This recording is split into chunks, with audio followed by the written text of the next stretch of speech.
Semiconductors में हम थे डायोड की तरफ। हमने कल डायोड बना लिया था। डायोड बनाने के बाद उसमें अब हम उसकी कैरेक्टरिस्टिक्स की स्टडी कर रहे थे, और कैरेक्टरिस्टिक्स में सबसे पहले हमने देखा था फॉरवर्ड बाइसिंग पे हम थे, फिर जाना है रिवर्स बाइसिंग पे। ठीक है, ग्राफ समझ आ गया था कैसा बनेगा। पहले तो लगभग जीरो करंट है और उसके बाद वो राइज कर रहा था, शार्पली राइज कर रहा था, इस तरह का था। अब वहां पे एक दो तरह की रेजिस्टेंस की तरफ हम चलेंगे, तो वहां से हम काम अपना आगे बढ़ाते हैं।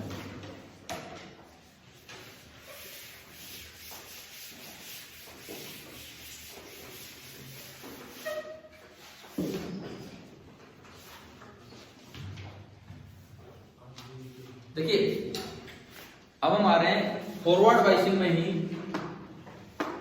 Resistance of diodes. Forward biasing की तरफ ही हम हैं। रेजिस्टेंस ऑफ डायोड की हम कैसे एक्सप्लेन करें, इस चीज पे हम आएंगे। तो इसके लिए ये हमारा VI कर्व था। कल आप सभी को एक चीज समझ आ गई होगी कि डिसाइड कैसे करते हैं कि ग्राफ कौन से क्वाड्रेंट में बनेगा, है ना। तो जो फॉरवर्ड बाइसिंग का ग्राफ है कौन से क्वाड्रेंट में बना था, पहले क्वाड्रेंट में, फर्स्ट क्वाड्रेंट में। और ग्राफ कुछ ऐसा था, इस तरह का। शार्प है नहीं, वो डिपेंड करता है कैसा मटेरियल है इस पे। ठीक है, अब देखो यहाँ रेजिस्टेंस दो तरीके से डिफाइन होता है। इन जनरल हम ये याद करते हैं कि V is equal to IR, V is equal to IR। तो R क्या होगा, V अपॉन I। अब एक बार याद देखो, जैसे ये कोई वोल्टेज है, कोई भी एक वोल्टेज, और ये उसका करंट है, तो V upon I। V upon I का क्या मतलब है कि मैं अगर देखो इस पॉइंट पे रेजिस्टेंस लिखना चाहूं, टेंजेंट से नहीं आएगा, स्लोप तो दोनों की होगी, टेंजेंट की भी और इसकी भी। स्लोप तो लाइन की होती है। देखो सुनो, मैंने इसको यहां से ज्वाइन किया, ये कोई पॉइंट है, ये कोई भी पॉइंट है। अभी पहले समझो इस चीज को, मैं यहां पे दो रेजिस्टेंस डिफाइन करूंगा, दो रेजिस्टेंस। ये कोई पॉइंट है, मैं कहता हूं R है V अपॉन I। यहां पे अगर आप देखते हैं तो V कितना, वो तो ये लेंथ है, और I कितना, वो ये लेंथ है। तो अगर मैं इस एंगल को थीटा बोलूं, थीटा, तो tan theta V upon I है या cot theta V upon I है, cot theta, cot theta V upon I है। इसका मतलब ये रेजिस्टेंस जो है, this is reciprocal of slope of line joining the point जहां आप देख रहे हैं टू द ओरिजिन।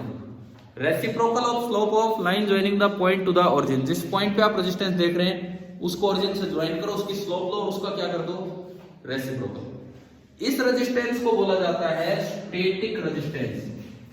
ये जो आपने रेजिस्टेंस अभी डिफाइन की है, ये जो आपने रेजिस्टेंस अभी डिफाइन की है, इसको नाम दिया जाता है क्या, स्टैटिक रेजिस्टेंस, या फिर डीसी रेजिस्टेंस भी बोल देते हैं, डीसी रेजिस्टेंस। इस तरह से अगर आप रेजिस्टेंस डिफाइन कर रहे हो तो दैट इज स्टैटिक रेजिस्टेंस और डीसी रेजिस्टेंस। इससे ज्यादा यूज होती है डायनेमिक रेजिस्टेंस। इससे ज्यादा अगर कुछ नहीं बोल रखा तो फॉरवर्ड बाइसिंग में आप कौन सी रेजिस्टेंस बता के आएंगे, डायनेमिक। डायनेमिक रेजिस्टेंस क्या होता है, सुनिए, आपको यहां डायनेमिक रेजिस्टेंस बतानी है, यहां पे, तो आप इससे थोड़ा पीछे आए, थोड़ा आगे जाए, मतलब इसके आसपास एक थोड़ा सा रीजन ले, इसके आसपास आप एक थोड़ा सा रीजन ले। ये एक स्मॉल वोल्टेज चेंज है जिसको हमने क्या बोला, डीवी, और उसके कोरस्पॉन्डिंग ये एक स्मॉल करंट चेंज है जिसको मैं क्या बोल रहा हूं, DI। तो अगर आप इन दोनों को देखेंगे, मैं इस पॉइंट से और इस पॉइंट को ज्वाइन करूं, ये लाइन बनाऊं और इसकी स्लोप लूं और उसका रेसिप्रोकल करूं, तो क्या वो dV अपॉन DI हो जाएगा कि नहीं, ये छोटी सी लाइन है, ये इसकी स्लोप होगी D I upon D V, और उसका रेसिप्रोकल क्या होगा, D V upon D I. और ये पॉइंट इतने पास पास है कि अगर मैं इसको आगे बढ़ाऊं तो हमें नजर आएगा कि जैसे आपने क्या डाल दी इस कर्व पे, ये टेंजेंट। ठीक है, ये जो लाइन है ये ऑलमोस्ट क्या बन गई है उस पॉइंट पे, टेंजेंट। तो अगर ये एंगल में फाई कहूं, फाई, अगर ये एंगल फाई है तो यहां पे दूसरी रेजिस्टेंस डिफाइन हो रही है जिसको हम बोलते हैं डायनेमिक रेजिस्टेंस, और वो होगी dv अपॉन di। बिल्कुल उसी तरह मैं लिख रहा हूं, dv अपॉन di है reciprocal of slope of tangent, reciprocal of slope of tangent. और ये जो रेजिस्टेंस है इसको क्या नाम दिया जाता है, डायनेमिक रेजिस्टेंस, या फिर डीसी की जगह एसी रेजिस्टेंस। और कुछ नहीं बोला है तो फॉरवर्ड बाइसिंग में आप ये निकाल के आइए, खाली रेजिस्टेंस बोला जाए तो इसका मतलब आपको डायनेमिक रेजिस्टेंस बतानी, अगर वो ग्राफ से दिख रही है तो या तो टेंजेंट डाल के एंगल दिखा रखा हो या फिर उसके इर्द गिर्द दो दो पॉइंट दिखा रखे हो, इस तरह से निकलती है डायनेमिक रेजिस्टेंस। तो फॉरवर्ड बाइसिंग में रेजिस्टेंस ऑफ डायोड ऐसे हम लिखते हैं, ये आप ध्यान रखें।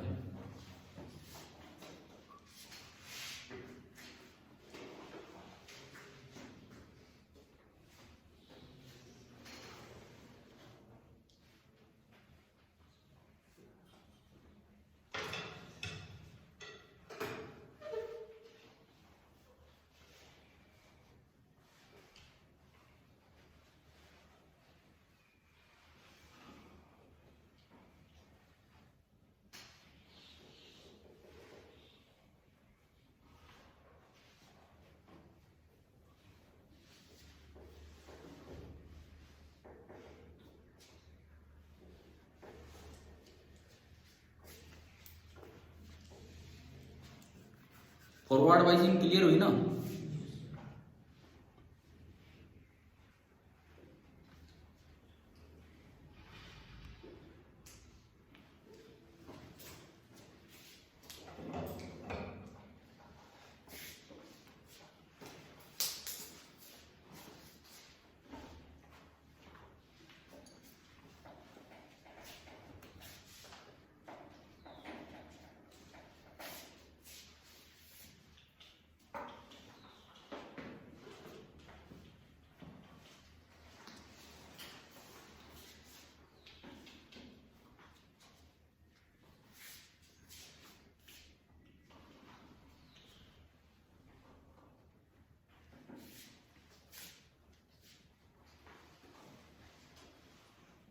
यहां ये लिख देना कि अनलेस स्टेटेड अदरवाइज, मतलब जब तक कुछ और ना बोला जाए, unless stated otherwise dynamic resistance is calculated in forward biasing. Unless stated otherwise dynamic resistance is calculated in forward biasing. Forward biasing में हम डायनेमिक रेजिस्टेंस कैलकुलेट करते हैं।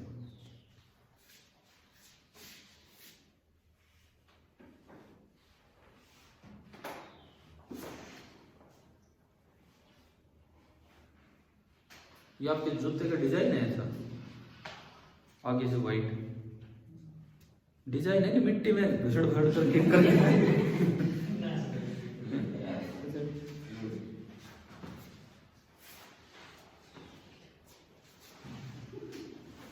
चलिए, तो इसके बाद हम स्टार्ट करते हैं रिवर्स बाइसिंग।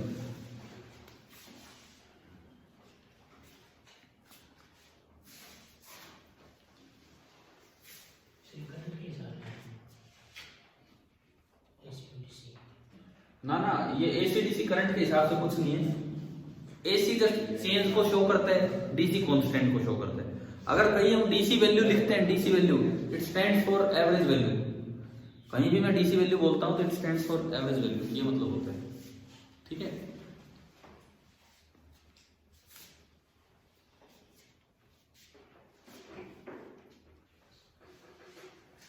हाँ जी भाई, नोट हो गया होगा। अब मैं चलता हूं रिवर्स बाइसिंग की तरफ। तो जैसे कल आपने जो हेडिंग डाली थी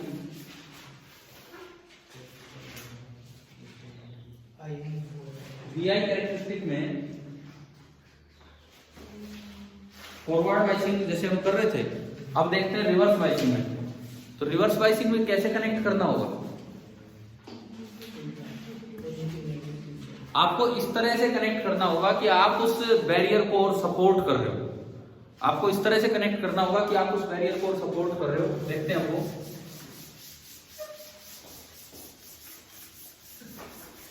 वो वाला डस्टर काफी नहीं है।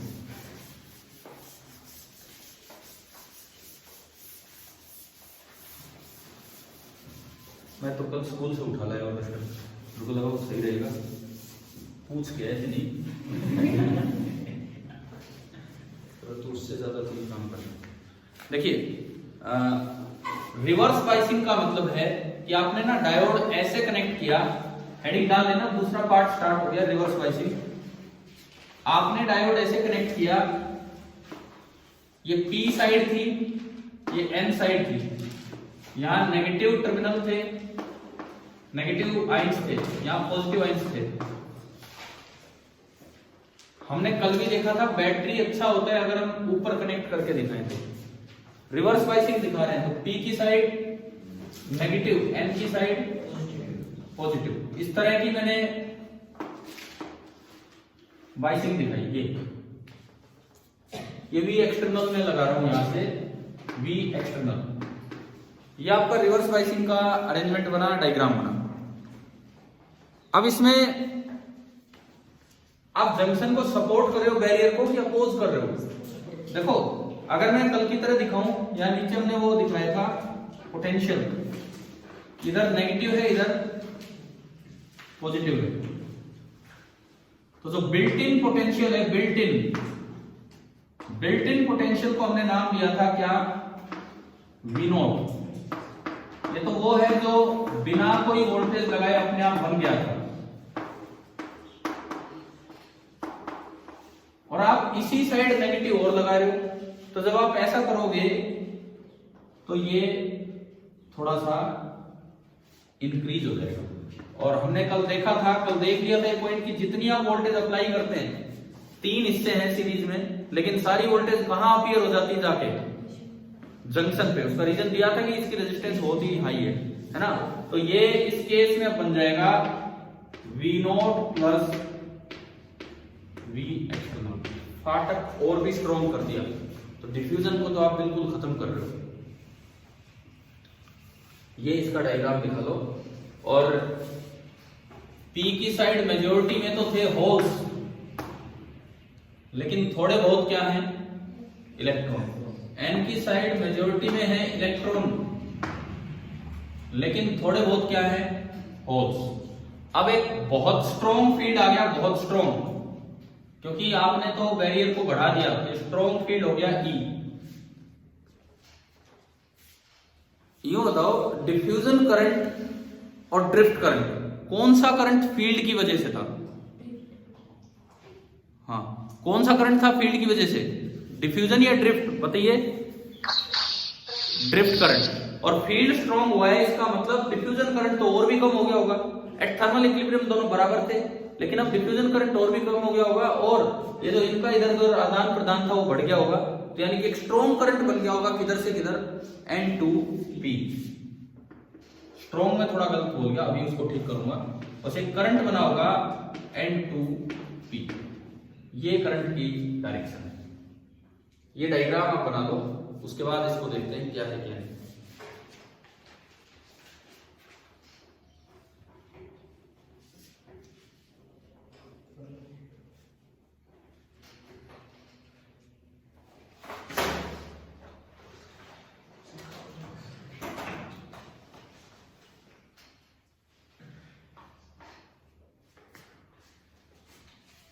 ठीक है, सबसे पहली बात, अब इसमें 3-4 पॉइंट्स हम लिखेंगे इस रिवर्स बाइसिंग के बारे में। हो गया होगा ये डायग्राम आपका कंप्लीट। 3-4 पॉइंट्स हम लिखेंगे। सबसे पहला पॉइंट होगा कि डिफ्यूजन करंट थर्मल इक्विलिब्रियम के मुकाबले कम हुआ है कि ज्यादा हुआ है? कम। तो फर्स्ट पॉइंट आप लिखिए, ये डायग्राम हो गया हो तो diffusion current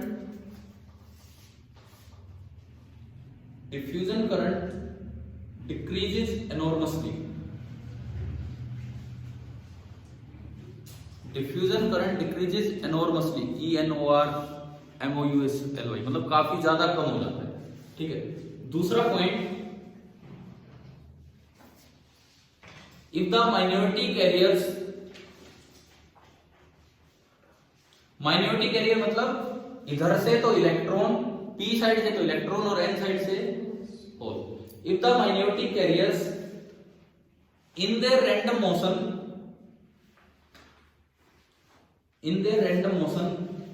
come close to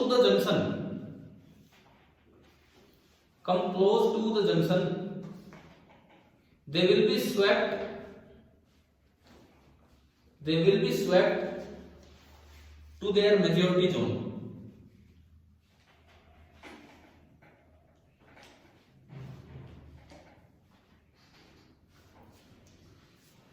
क्या होगा कि ये फील्ड थोड़ा स्ट्रॉन्ग हो गया कि माइनॉरिटी कैरियर जो भी जंक्शन के पास आया, इलेक्ट्रॉन यहां पहुंच गया तो फोर्स बहुत ज्यादा उल्टा लगेगा, वो अपने मेजॉरिटी जोन में पहुंच गया जहां वो मेजॉरिटी में होना था n में, और होल यहां पहुंच गया तो वो उधर। समझ आ रहा है नहीं फोर्स कैसे लगाता है फील्ड? पॉजिटिव पे अपनी डायरेक्शन में और नेगेटिव पे अपोजिट। मैं आपको एक चीज तो क्लियर करूं, जैसे ये जो हम चैप्टर में जो थ्योरी लिखते हैं, मैं एक भी लाइन आपको एनसीईआरटी से बाहर से नहीं लिखवा रहा हूं, एक भी सिंगल लाइन नहीं। ये जो इतने सवाल हम बना के चल रहे हैं, लाइन से कई क्वेश्चंस के थ्रू इस चैप्टर को आगे बढ़ा रहे हैं, एक एक लाइन, मतलब मैं खासकर सेमीकंडक्टर की बात कर रहा हूं, बुक खुली होती है मेरे सामने, आपके सामने भी हो तो अच्छी बात है, एक एक लाइन से एक एक पॉइंट हम क्लियर कर रहे हैं और कितने सवाल बन जाते हैं वो ये हम सीखते जा रहे हैं। तो ये क्या हो रहा है इसमें, तो जो माइनॉरिटी कैरियर वो इधर उधर गए, तो क्या इससे ड्रिफ्ट करंट बनेगा कि नहीं? बनेगा, लेकिन वो भी माइक्रो एम्पियर का। मैंने अभी थोड़ी देर पहले बोल दिया था स्ट्रॉन्ग ड्रिफ्ट करंट, फिर मैंने कहा था मैं उसको अभी करता हूँ ठीक। स्ट्रॉन्ग नहीं, ये भी माइक्रो एम्पियर का होता है, ये तो उससे भी कम है। इवन फॉरवर्ड करंट किस रीजन का था, किस रेंज का था? Milliampere. हमने कल कहीं लिखा होगा फॉरवर्ड करंट मिली एम्पियर का था, तो ये तो माइक्रो एम्पियर का होता है। अब इतना कम क्यों है फील्ड स्ट्रॉन्ग होने के बाद, उस पर भी तीसरे पॉइंट पाएंगे। पहले इस पॉइंट को पूरा कीजिए, ये जो आप दूसरा पॉइंट लिख रहे हैं, this drifting gives rise to a current. This drifting gives rise to a current of the order of microampere, mu a, mu छोटा mu जैसे आप लिखते थे, from n to p side, from n to p side।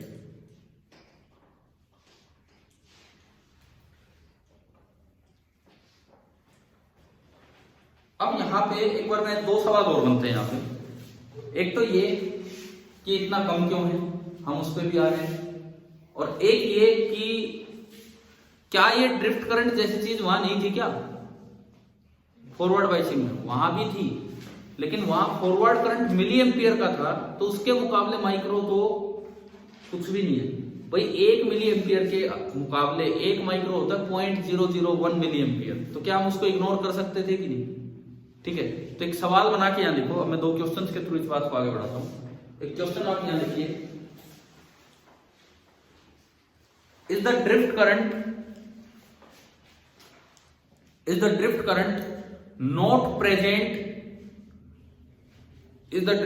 Not present during forward biasing? Is the drift current not present during forward biasing?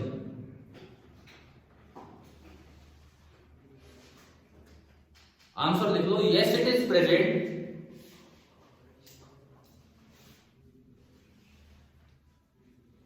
yes it is present, but it is negligible,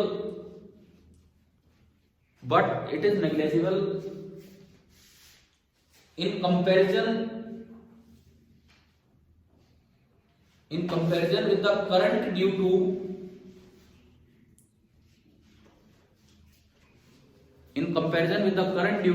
injected carriers. कल लगाया था ना वो injection, ठीक है, due to injected carriers, bracket में लिख दो वो किस रेंज का था, हाँ ब्रैकेट में MA मिली एम्पियर, और ये किस रेंज का चल रहा है, माइक्रो एम्पियर। यानी कि ये ड्रिफ्ट करंट होता वहां भी है, लेकिन वहां इस पे ध्यान देने की जरूरत ही नहीं, ठीक है। अब अगला सवाल ये कि ये माइक्रो एम्पियर भी क्यों है अब भी, जबकि अब तो फील्ड बहुत स्ट्रॉन्ग आ चुका है, अब तो फील्ड स्ट्रॉन्ग हो चुका है, आप इसको सपोर्ट कर रहे हैं। तो अगला सवाल आप बना के लिखें,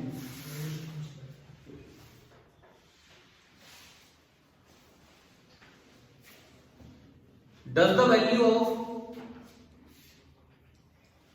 value of reverse current dependent on the applied voltage, depend on the applied voltage, does the value of reverse current depend on the applied voltage, क्या वो अप्लाइड वोल्टेज पे डिपेंड करेगा कि नहीं करेगा। तो इसका आंसर सुनो, बिल्कुल नहीं करेगा। अब इसका आंसर सुनिए पहले, फिर मैं लिखूंगा। लाइन टू लाइन, एक एक लाइन हम कवर कर रहे हैं। आप अगर कभी भी किसी दिन टाइम लगे तो ये जो चैप्टर चल रहा है, शुरू के ही 3-4 पेज पढ़ के देखना, जितने सवाल मैंने लिखवाए हैं वही थ्योरी में से बन के निकल के आ रहे हैं। इस तरह का काम है, तो डिपेंड नहीं करता। उसका कारण सुनो, ये जो रिवर्स करंट है ये मेजॉरिटी कैरियर्स की वजह से है कि माइनॉरिटी कैरियर्स की वजह से, इधर तो होल और इधर इलेक्ट्रॉन, तो रिवर्स करंट किसकी वजह से है, माइनॉरिटी कैरियर्स। माइनॉरिटी कैरियर्स की संख्या इतनी कम है कि थोड़ा सा भी आप फील्ड लगा दोगे तो सारे रवाना हो लेते हैं।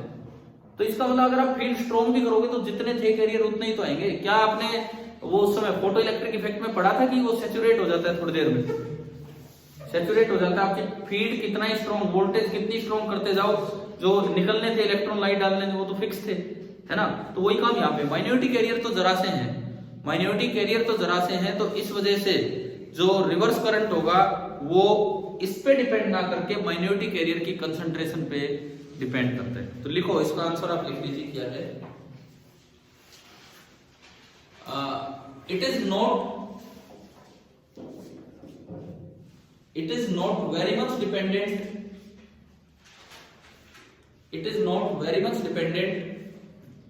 on the applied voltage. It is not very much dependent on the applied voltage, but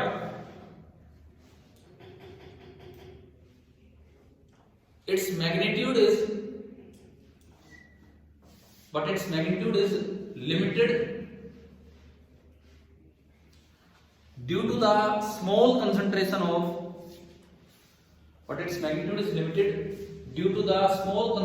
of minority carriers.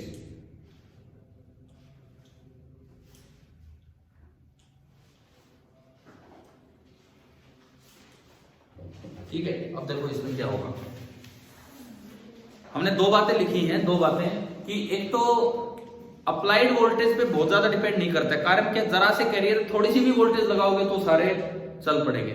इसका मैग्नीट्यूड तो कौन कंट्रोल कर रहे हैं, संख्या कितनी, माइनॉरिटी कैरियर्स की संख्या कितनी। तो अब मैं ग्राफ की तरफ आता हूं, अब मैं वही VI कैरेक्टरिस्टिक्स की तरफ आऊंगा। तो देखिए इसमें हमारा ग्राफ बनाने का तरीका ये था, यहां तो हम ले रहे हैं करंट और यहां हम ले रहे हैं V वोल्टेज। पहले तो क्वाड्रेंट डिसाइड करो, क्वाड्रेंट कौन सा क्वाड्रेंट होगा। ध्यान से देखो एक बार, आपने P की तरफ कैसा लगा रखा है और N की तरफ पॉजिटिव, तो वोल्टेज नेगेटिव साइड दिखाने की पॉजिटिव साइड, नेगेटिव साइड। कल हमने लास्ट में शायद एक क्वाड्रेंट वगैरह सीख लिए ना, नहीं तो हम डिसाइड ही नहीं कर पाएंगे। तो P नेगेटिव और N पॉजिटिव, यानी कि वोल्टेज तो मुझे किस साइड दिखानी होगी, नेगेटिव साइड। यानी कि अब या तो ऊपर बनेगा ग्राफ या नीचे, या तो सेकंड क्वाड्रेंट में आएगा या थर्ड में। अब इसमें देखिए बताओ करंट की डायरेक्शन क्या है, डायोड के अंदर देखनी है, N to P करंट जा रहा है N to P, तो ये करंट भी किस में जाएगा, नेगेटिव में। तो ये कौन सी साइड गया है ग्राफ, थर्ड क्वाड्रेंट में। क्या क्वाड्रेंट डिसाइड करना आ गया आपको कि कैसे बनाना है, ये खाली दिखाएं लेकिन इधर ग्राफ बनेगा। अब सुनो ये ग्राफ कैसा बनता है, सुनिए। जो आखिरी क्वेश्चन बना वही इसका ग्राफ का एक्सप्लेनेशन है कि आप वोल्टेज बढ़ाते रहो, क्या ये करंट बढ़ेगा, नहीं बढ़ेगा। क्यों नहीं बढ़ रहा, क्योंकि माइनॉरिटी कैरियर्स की संख्या बहुत ही कम है। और ये जो करंट होता है, ये जो करंट है, अगर मैं इसे आई नोट से रिप्रेजेंट कर दूं, माइक्रो एम्पियर का ये होता है, तो इसे नाम दिया जाता है रिवर्स सैचुरेशन करंट। अब नॉर्मल डायोड तो हम यहीं तक चलाते हैं, लेकिन अगर आप वोल्टेज बहुत बढ़ाते गए आपको लग रहा है कुछ नहीं होगा, तो बहुत कुछ होगा। और यहां जाके ना एक स्टेज आएगी जिसकी डिटेल में हम बाद में चलेंगे, एक और जेन डायोड और इस तरह के टॉपिक्स आएंगे उनमें। और यहां जाके अचानक से ब्रेकडाउन होता है, ब्रेकडाउन इसे बोलते हैं ब्रेकडाउन। क्या हो रहा है, एक वोल्टेज ऐसी आएगी जिसको हम नाम देते हैं VBR। BR स्टैंड्स फॉर, अभी तो मैंने बोला ब्रेकडाउन, ठीक है ना। ब्रेकडाउन का मतलब क्या है, अब अगर आप वोल्टेज ना भी बढ़ाओ तो करंट सडनली बहुत ही राइज कर जाता है, ये ब्रेकडाउन होता है। तो ये आप रिवर्स बाइसिंग की VI कैरेक्टरिस्टिक्स बना लीजिए। और यहां बिल्कुल स्ट्रेट ग्राफ दिखाना होता है, बिल्कुल स्ट्रेट ग्राफ।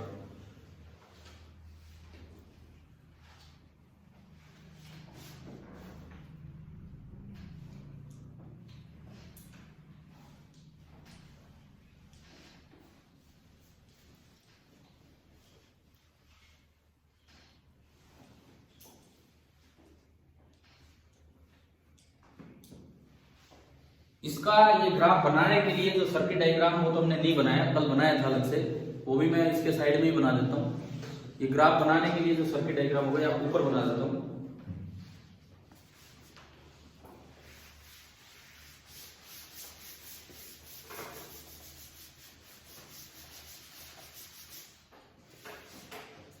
देखिए इसका सर्किट डायग्राम ये है,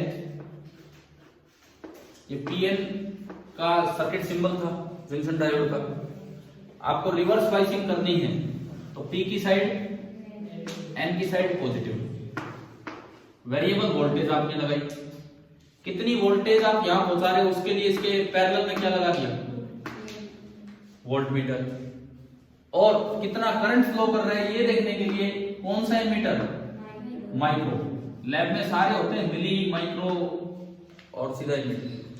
ये सर्किट डायग्राम है जिससे आपने एक ग्राफ बनाया। तो इस ग्राफ के साथ ही इधर उधर कहीं भी इसका सर्किट डायग्राम आप दिखा दीजिए ये कैसा है।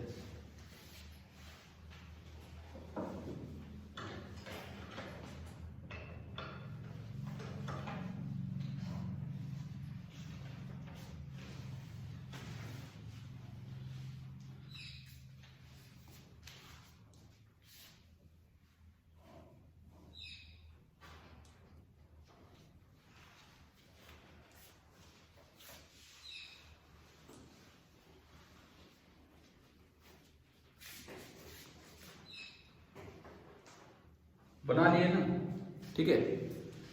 इसमें एक तो ये पॉइंट एक्सप्लेन कर दो, इसका मैकेनिज्म हम अलग से पढ़ेंगे कि क्या हो रहा है, लेकिन बस एक लाइन यहाँ पे लिख दो इसके बारे में। BR से समझ में तो आ ही रहा है ब्रेकडाउन वोल्टेज, तो हम सीधा लिखते हैं एट VBR, मतलब एट ब्रेकडाउन वोल्टेज क्या होने वाला है वही सब हम लिख रहे हैं। At VBR the reverse current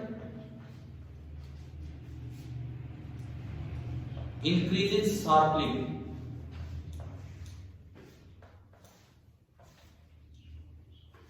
and if it is not controlled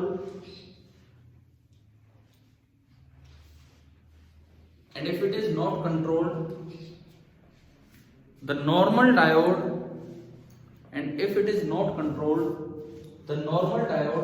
gets destroyed due to overheating।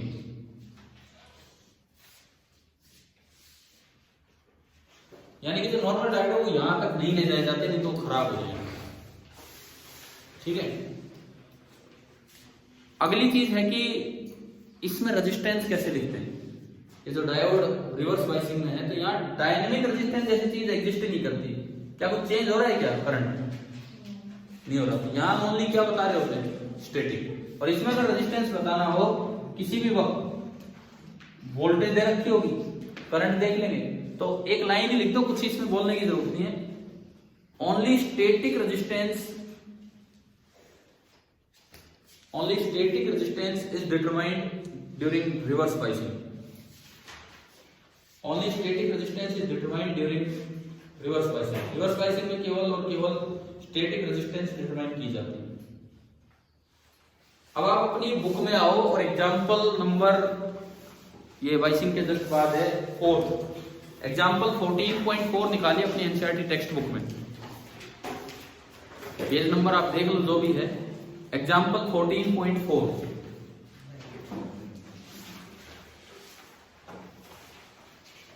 Example number 14.4 ये हम निकालें।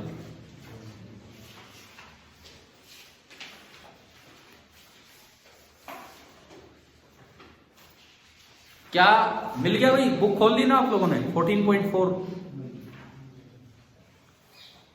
उसमें एक वीआई कर्व दिया हुआ है, वीआई ग्राफ, और इकट्ठा दे रखा है फॉरवर्ड और रिवर्स बाइसिंग का, लेकिन क्वाड्रेंट्स का ध्यान रखा है। फॉरवर्ड बाइसिंग का ग्राफ कौन से क्वाड्रेंट में? फर्स्ट क्वाड्रेंट में, और रिवर्स बाइसिंग का थर्ड में। ठीक है, फॉरवर्ड का फर्स्ट में, रिवर्स का थर्ड में।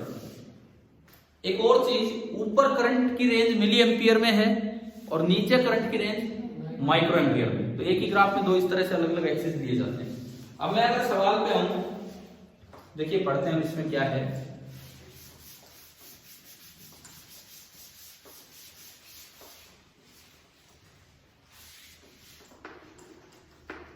हम हैं एग्जाम्पल नंबर 14.4 पे। Example number 14.4 NCERT text book. इसमें लिखता है the VI characteristics of the silicon diode is shown in the figure. आपको ना कुछ ग्राफ दिखा रखा है, इन्होंने एरो नहीं दिखाए, तो जो पॉजिटिव साइड है उधर एरो हमने लगा दिया। ठीक है, और पहली साइड जो ग्राफ है वो कुछ ऐसा है, इस तरह का ग्राफ है, और ऊपर बोला है कि करंट मिली एम्पियर में। ठीक है, और नेगेटिव साइड इनका ग्राफ बड़ा क्लियर सा है और वो कांस्टेंट सा हो रहा है ये। ठीक है ना, ब्रेकडाउन तक हम नहीं जा रहे हैं। और एक वैल्यू नेगेटिव साइड में दिखाई है कि -10 वोल्ट पे करंट कितना दिखा रखा है? -1 माइक्रो एम्पियर नेगेटिव साइड में है। ठीक है, माइनस नहीं लगा बुक में तो लगा दो, माइनस है, -1 माइक्रो एम्पियर नेगेटिव साइड में। अच्छा, पॉजिटिव साइड में आपको बहुत क्लियर सा एनसीईआरटी ने नहीं दिया है। ये सेम क्वेश्चन एक बार जेई में आ चुका है, आईआईटी जेई में, बिल्कुल सेम सवाल आज से 2-3 साल पहले, लेकिन उन्होंने इस ग्राफ को थोड़ा अच्छे से बना के दिया था कि वैल्यूज दिखा दी किस जगह कितनी वैल्यू। एनसीईआरटी में थोड़ा अंदाजा लगाना पड़ेगा। तो इन्होंने, मैं आपको बताऊं तो क्या दिखा रखा है, देखा थोड़ा सा इस ग्राफ को ठीक ठाक करके देता हूं मैं। ये इन्होंने बताया है कि 0.5, 0.8 और इधर दे रखे 10, 15 और 20। इस साइड 3 वैल्यू दिखाई है, 10, 15 और 20। ये क्वेश्चन तो हम अपनी कॉपी में कर ले, ज्यादा बेटर रहेगा, बिकॉज एनसीईआरटी में ग्राफ में कंफ्यूजन दे रखा उधर। तो ये जैसे जेई में आया था ठीक होके, तो वही मैं बना रहा हूं। और ये जो वैल्यूज है 0.8 से जस्ट पहले ये है एक, और जस्ट बाद में एक है। तो भाई आपको ना यूं मानना होगा, वैसे वो आईआईटी वाले क्वेश्चन में तो क्लियर कर रखा था कि यहां पे तो ये वैल्यू है 0.7 वोल्ट, और यहां पे ये वैल्यू है 0.8 वोल्ट, ये वोल्टेज है। अपनी कॉपी में क्वेश्चन नंबर डाल के अच्छा होगा अगर हम इस ग्राफ पे आते हैं। NCERT example 14.4।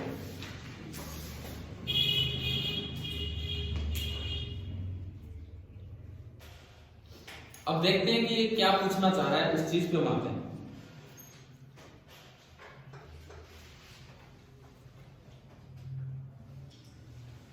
इन्होंने लिखा है calculate the resistance of the diode. एक बार आईडी 15 मिली एम्पियर पे और एक बार बीडी -10 वोल्ट पे, दो जगह रेजिस्टेंस पूछा है। मुझे क्या निकालना है मैं यहां लिखता हूं। दो बार आपको रेजिस्टेंस निकालना है। सबसे पहले R at diode current 15 milliampere, ये तो फर्स्ट पार्ट है। एंड दूसरी बात, आर आपको निकालना है at diode voltage -10 volt, at diode voltage -10 volt. Quadrant अपने आप डिसाइड हो गया, मतलब बाइसिंग डिसाइड हो गई। पहले में करंट पॉजिटिव है तो कौन सी बाइसिंग है, फॉरवर्ड। दूसरे में वोल्टेज नेगेटिव है, रिवर्स। यानी कि एक बार तो मुझे फॉरवर्ड रेजिस्टेंस निकालनी और एक बार रिवर्स।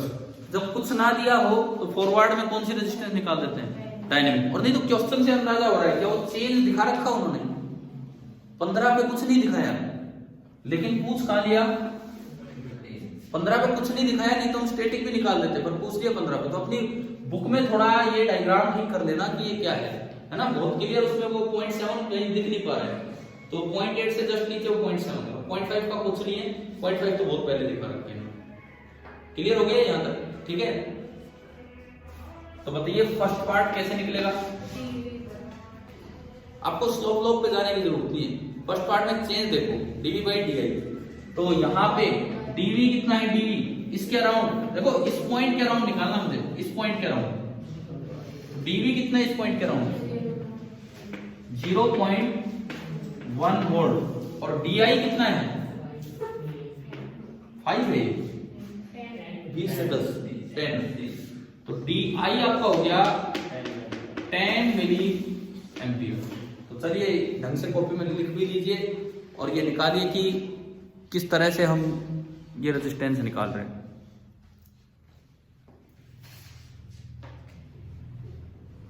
फॉरवर्ड रेजिस्टेंस क्या आ रही है इसमें,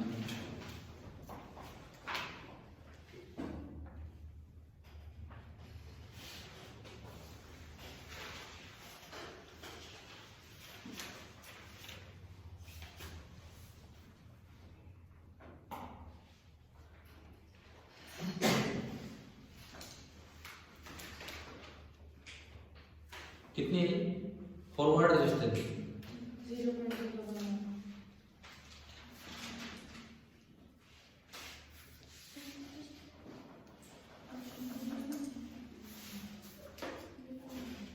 फॉरवर्ड रेजिस्टेंस कितनी है ये, 10 ओम।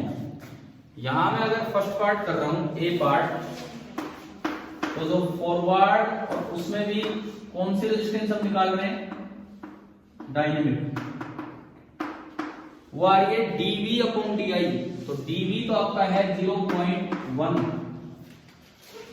अपॉन di, di है 10 मिली एम्पियर, तो 10 इंटू 10⁻³ तो जब ये ऊपर जाएगा तो 10⁻³ ऊपर गया, 1.1 है, 10⁻² बचा, एक 10 से घटा, यानी कि ये ओनली एंड ओनली कितना आया, 10 ओम। क्या ये पहला पार्ट समझ आ गया आपको, कैसे किया हमने फर्स्ट पार्ट, ठीक है। सेकंड पार्ट में भी रेजिस्टेंस पूछिए तो क्या वहां डायनेमिक बताने का कोई औचित्य है, कोई मतलब ही नहीं है, क्योंकि करंट तो चेंज ही नहीं होता है। तो वहां पे हम बता देंगे स्टैटिक रेजिस्टेंस। तो सेकंड पार्ट के और आप निकाल लो, माइनस माइनस मत लेना, बस विदाउट साइन आप पुट कीजिए।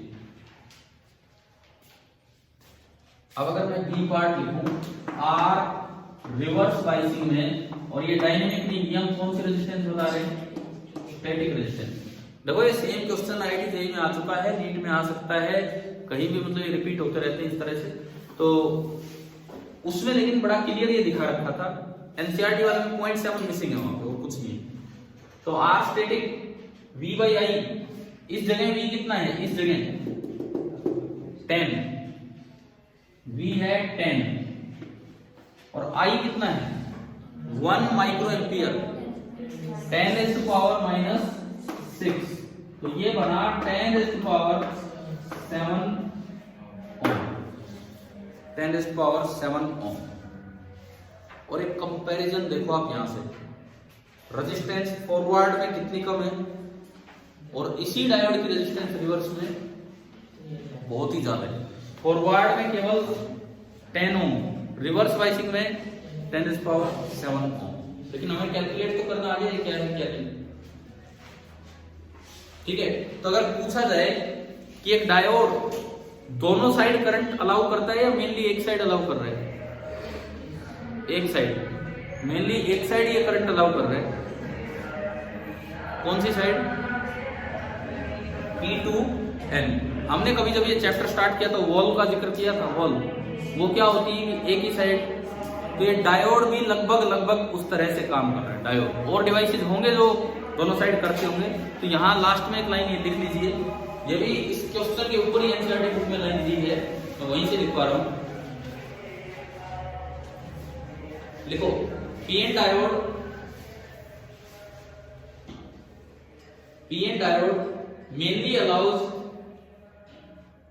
mainly allows the flow of current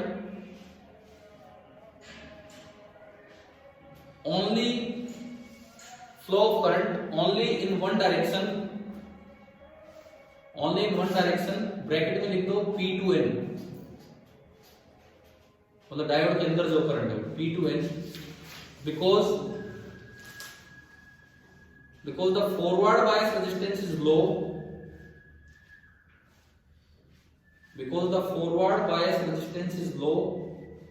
as compared to the reverse bias resistance। Forward bias resistance कम है किसके कंपैरिजन में? रिवर्स बायस रेजिस्टेंस के कंपैरिजन में। ठीक है, ये बताओ डायोड की कैरेक्टरिस्टिक समझ आ गई। आज हमने मेनली फॉरवर्ड और रिवर्स बायसिंग को ही कंप्लीट किया है। ठीक है, अब इसमें सुनो, इस चैप्टर में इसमें क्या बचा है? एक बहुत अच्छी और आसान एप्लीकेशन। आसान तब है जब थोड़ा समझ लोगे सर्किट ढंग से। Junction diode as a rectifier, आसान एप्लीकेशन है, अच्छी एप्लीकेशन है। और रेक्टिफायर वो चीज होता है जो किसको किस में कन्वर्ट करता है? एसी को डीसी में। एसी को डीसी में कन्वर्ट करने वाली जो डिवाइस है उसे बोलते हैं रेक्टिफायर। एक तो क्लास रेक्टिफायर पे जानी, ठीक है ना, रेक्टिफायर हम पढ़ेंगे। और उसके बाद एक आएगा जेनर डायोड, जहां पे हम चर्चा करेंगे इसकी जो अभी नहीं की। आगे जाके क्या होना था? ब्रेकडाउन होना था। देखो, ब्रेकडाउन में आम डायोड काम नहीं कर पाता, वो तो ओवर हीटिंग के कारण नष्ट हो जाते हैं। जेनर डायोड तो खतरों का खिलाड़ी है। जेनर डायोड काम ही वहां करता है जहां बाकियों की हिम्मत नहीं होती, वो काम ही ब्रेकडाउन में करता है जाके। तो एक वो पढ़ेंगे, और एक हम पढ़ेंगे ऑप्टो इलेक्ट्रॉनिक डिवाइसेस, जिसके अंदर 3 पार्ट हैं। 3 पार्ट कौन कौन से? 3 part. LED, light emitting diode, कभी शुरू में नाम लिया था चैप्टर के शुरुआत में, photo diode and solar cell. इसके साथ हमारा एनालॉग इलेक्ट्रॉनिक्स का जो आजकल जो सिलेबस है पिछली साल से या इस साल से कंप्लीट हो जाएगा। ट्रांजिस्टर हटा दिया गया है, ठीक है। तो ये हमारा पार्ट बचा है, ठीक है भाई। आगे हम कल कंटिन्यू करते हैं, कल मॉर्निंग में फिर दोबारा। Thank you.